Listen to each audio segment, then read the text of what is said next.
Epístola de Paulo aos Romanos, capítulo 11. Pergunto, pois, acaso Deus rejeitou o seu povo? De maneira nenhuma. Eu mesma sou israelita, descendente de Abraão, da tribo de Benjamim. Deus não rejeitou o seu povo, por qual de antemão conheceu. Ou vocês não sabem como Elias clamou a Deus contra Israel, conforme diz a Escritura? Senhor, mataram os teus profetas e derrubaram os teus altares. Sou o único que sobrou e agora estão procurando matar-me. E qual foi a resposta divina? Reservei para mim 7.000 homens que não dobraram o joelho diante de Baal. Assim, hoje, há um remanescente escolhido pela graça. E, se é pela graça, já não é mais pelas obras. Se fosse, a graça já não seria graça. Quer dizer, então, Israel não conseguiu aquilo que tanto buscava, mas os eleitos obtiveram. Os demais foram endurecidos, como está escrito. Deus lhe deu o espírito de atordoamento, olhos para não ver e ouvido para não ouvir, até o dia de hoje. E Davi diz que a mesa dele se transforme em laço e armadilha, pedra de tropeço e retribuição para eles. Escureça-se os teus olhos para que não consigam ver. Isso, as suas costas fiquem encurvadas para sempre. Novamente, pergunto: acaso tropeçaram para ficarem caídos? De maneira nenhuma. Ao contrário, por causa das transgressões deles, veio salvação para os gentios para provocar ciúmes em Israel. Mas se a transgressão deles significa riqueza para o mundo, e o seu fracasso riqueza para os gentios, quanto mais significará a sua plenitude?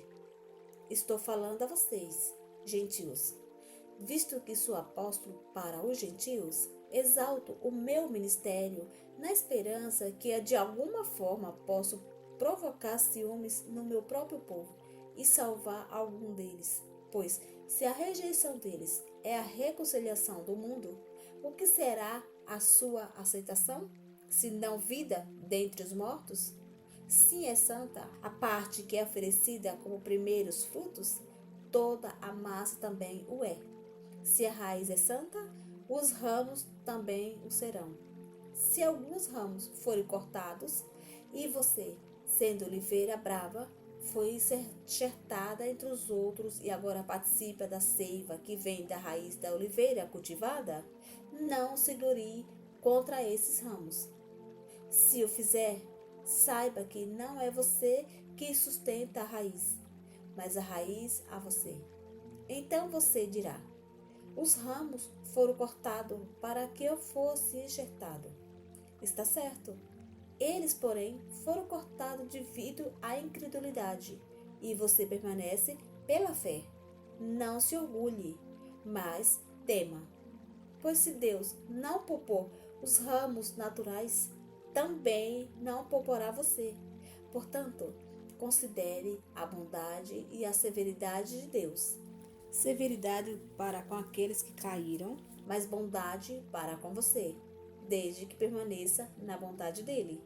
De outra forma, você também será cortado.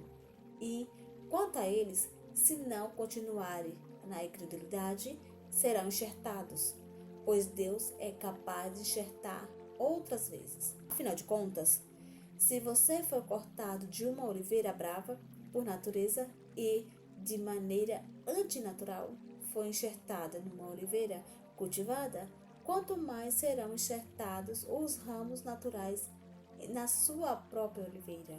Irmãos, não quero que ignorem este mistério, para que não se tornem presunçosos.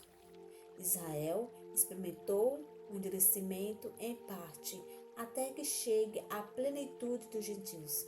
E assim, todo o Israel será salvo, como está escrito: virá de Sião o Redentor, que desviará de Jacó a impiedade.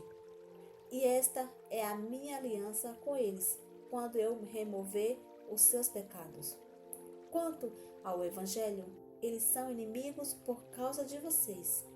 Mas quanto à eleição, são amados por causa dos patriarcas, cujos dons e o chamado de Deus são irrevogáveis. Assim como vocês, que antes era desobediente a Deus, mas agora receberam a misericórdia. Graças à desobediência deles, assim também agora eles se tornaram desobedientes, a fim de que também receba a misericórdia. Graças à misericórdia de Deus para com vocês, pois Deus colocou todos sobre a desobediência para exercer misericórdia para com todos. Ó profundidade da riqueza, da sabedoria e do conhecimento de Deus! Quão sondáveis são os seus juízos e inescrutáveis os seus caminhos! Quem conheceu a mente do Senhor? Ou quem foi seu conselheiro? Quem primeiro lhe deu para que ele o recompense? Pois dele, por ele e para ele são todas as coisas. A ele seja a glória para sempre. Amém.